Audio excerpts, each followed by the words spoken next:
नमस्कार दोस्तों, the political वे में आप सभी का स्वागत है। मेरा नाम है ईश्वर तिवारी और आज इस वीडियो में हम बात करने वाले हैं पाकिस्तान में इस निंदा के नाम पर हो रहे हिंदुओं के उत्पीड़न के बारे में, जिसका शिकार इस साल एक 8 साल का मासूम बच्चा हुआ है, जिसको फांसी तक इस निंदा के कारण दी जा सकती है। क्या है ये इस निंदा और क्या है इसका पूरा इतिहास, जानेंगे इसी वीडियो में। बने रहिए हमारे साथ। चलिए शुरू करते हैं। But before starting the video I must tell you, अगर आप यूजीसी नेट और सिविल सर्विस एग्जाम की तैयारी कर रहे हैं तो द पॉलिटिकल वे आपके साथ है। इस चैनल पर आपको पॉलिटिक्स से रिलेटेड सभी जानकारियां दी जाएगी। वीडियो के सही लगने पर आप हमारे चैनल को लाइक और सब्सक्राइब जरूर करें और लेटेस्ट वीडियो के नोटिफिकेशन के लिए सब्सक्राइब के बगल में दिए बेल आइकन को जरूर प्रेस करें, जिससे लेटेस्ट वीडियो के नोटिफिकेशन आपको सबसे पहले और सबसे तेज मिल सके। अगर आप मुझसे टेलीग्राम पर जुड़ना चाहते हैं तो उसका लिंक मैंने नीचे डिस्क्रिप्शन में दे दिया है, आप वहां से जाकर मुझसे टेलीग्राम पर जुड़ सकते हैं, जहां पर मैं लेटेस्ट वीडियो के नोटिफिकेशन सबसे पहले अपलोड कर देता हूं और जितने भी रिलेवेंट कंटेंट होते हैं वो सब आपको वहां से मिल सकते हैं। ये जो घटना है ये पाकिस्तान के रहीम यार खान पंजाब डिस्ट्रिक्ट की है, जो पाकिस्तान में है। वहाँ पर हुआ क्या था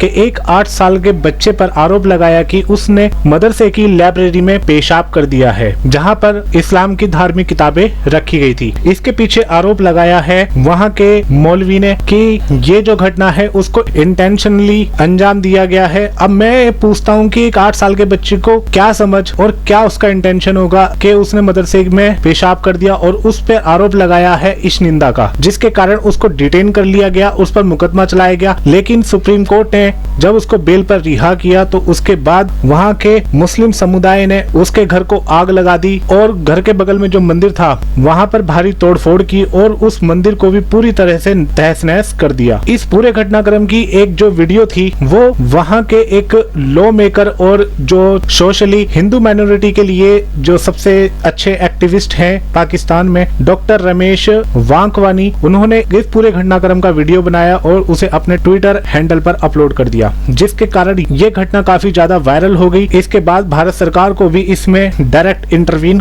करना पड़ा। अब इसमें था क्या, आप देख सकते हैं अपनी स्क्रीन पर कि कैसे बाय इंटेंशनली लोगों ने इस निंदा के आरोप में मंदिर को भी नहीं बख्शा, घरों को भी नहीं बख्शा और यहाँ तक कि हिंदुओं की भावना तक का खिलवाड़ कर दिया, जबकि कोर्ट ने उस मासूम बच्चे को केवल और केवल बेल पे ही रिहा किया था और कुछ नहीं। अब उस पर ट्रायल अभी चल रहा है, अभी आगे देखना बाकी है कि इसका क्या रिजल्ट निकल के आता है, क्योंकि ज्यादातर केस में इस निंदा के आरोप में पाकिस्तान में मौत की सजा ही दी जाती है। इस पूरे सिनेरियो को देखकर वहाँ के जो मुस्लिम कम्युनिटी है उन्होंने उस बच्चे के खिलाफ सीधी और सीधी फांसी की सजा तक की मांग की है। इस पूरी घटना का अंदाजा आप इस वीडियो को देखकर लगा सकते हैं।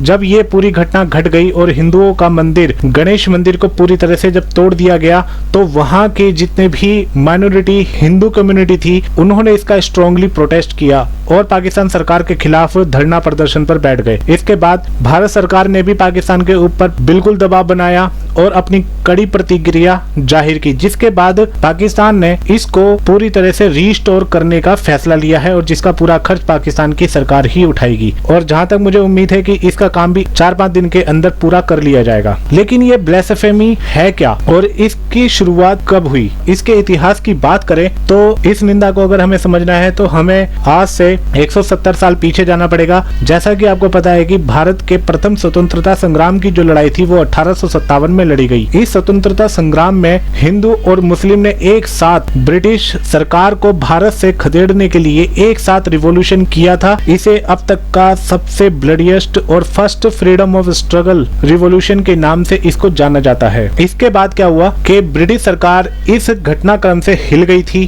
तो ब्रिटिश सरकार ने डिसाइड किया कि अब वो ईस्ट इंडिया कंपनी के हाथों में और भारत को नहीं रहने दे सकती।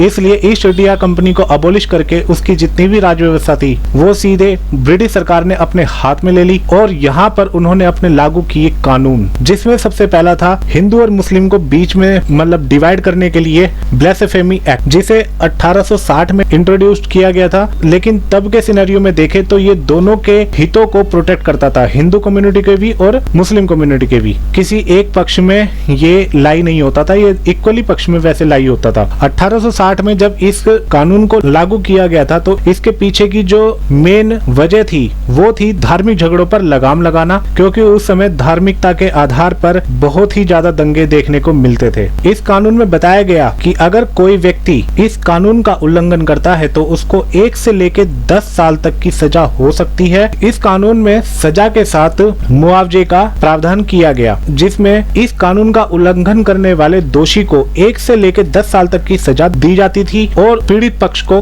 कंपनसेट देना पड़ता था। अगर इसके एरिया की बात करें कि इसमें कौन कौन से ऐसे मामले थे जिसमें किसी व्यक्ति के खिलाफ सीधी कार्रवाई हो सकती थी, वो थे इंसल्ट ऑफ रिलीजियस एफिलिएशन, मतलब धार्मिक मान्यताओं का अपमान करना, डिस्ट्रॉय ऑफ रिलीजियस प्लेस, धार्मिक स्थल को तोड़ना फोड़ना, जैसे कि आज पाकिस्तान में गणेश टेम्पल को तोड़कर किया गया है, create the disturbance in religious event, धार्मिक आयोजन में बाधा पहुंचाना, और एंक्रोचमेंट ऑफ फ्यूनरल प्लेसेस, मतलब जितनी भी अंतिम संस्कार की जो जगह थी उनका अतिक्रमण करना, उन पर कब्जा करना और उन्हें अपने नाम करना। बेसिकली इन्हीं 4 लॉ के अंडर में ब्लेसेफेमी लॉ को लागू किया गया था। लेकिन 1927 में ब्रिटिश सरकार ने इसमें एक नया क्लोज ऐड किया। इसमें कहा गया कि अगर कोई व्यक्ति रिलीजियस सेंटिमेंट को इंटेंशनली भड़काता है तो वो एक क्राइम होगा। मतलब कि किसी भी रिलीजियस सेंटिमेंट को अगर किसी व्यक्ति ने इंटेंशनली हार्म किया तो वो एक क्राइम के अंडर में आने लगा। लेकिन ये जो ब्लेसेफेमी लॉ था इसका उस दौर में,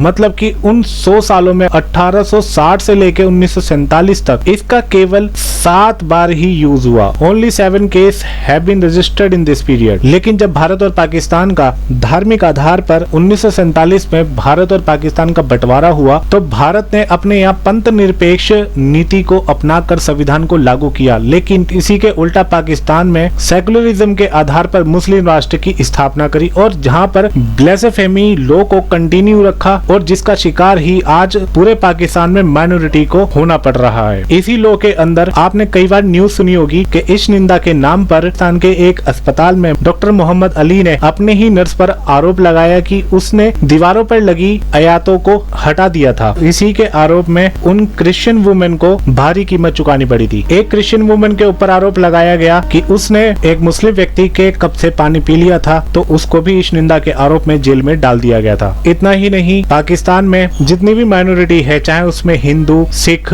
या क्रिश्चियन हो, इस निंदा का आरोप आराम से लगाकर उनको प्रताड़ित किया जाता है, उनका धर्म परिवर्तन करवा दिया जाता है, बहु बेटियों को धमकाया जाता है और उनका शारीरिक शोषण भी किया जाता है उनका धर्म बदलकर, जिसके कारण पाकिस्तान में जितनी भी माइनॉरिटी है वो अपने हक की लड़ाई लड़ रही है और इस ब्लेसेफेमी लॉ को खत्म करने की भी मांग कर रही है। लेकिन ये होने वाला नहीं है क्योंकि पाकिस्तान की सरकार भी इस निंदा के कानून को हाथ लगाने से डरती है, क्योंकि वहाँ पे बहुत ही बड़ी संख्या में मुस्लिम कम्युनिटी रहती है जो इस कानून को हाथ लगाने वालों को भी बिल्कुल नहीं बख्शेगी। इसलिए पाकिस्तान सरकार भी इस कानून को हाथ लगाने से डरती है। जज अपना फैसला सुनाए ना सुनाए, अगर मौलवी ने कह दिया कि इस व्यक्ति ने इस निंदा का दुरुपयोग किया है तो उस पर इस निंदा का कानून लगाकर उसको मौत के घाट उतार दिया जाता है। कुछ ऐसा ही हुआ है इस केस में भी, जहाँ पर एक 8 साल का मासूम बच्चा शिकार हुआ है। तो ये था हमारी वीडियो का अंत। उम्मीद करता हूँ कि आपको ये पूरी वीडियो जरूर पसंद आई होगी। मेरा जो इस वीडियो के बारे में सोचना था मैंने इस वीडियो में मेंशन कर दिया। आपका इस वीडियो के बारे में क्या सोचना है और क्या आप सोचते हो ब्लेसेफेमी लॉ, इस निंदा कानून के बारे में, आप कमेंट सेक्शन में जरूर बताइए। मिलते हैं नेक्स्ट वीडियो में। Till then God bless you all, take care and जय हिंद।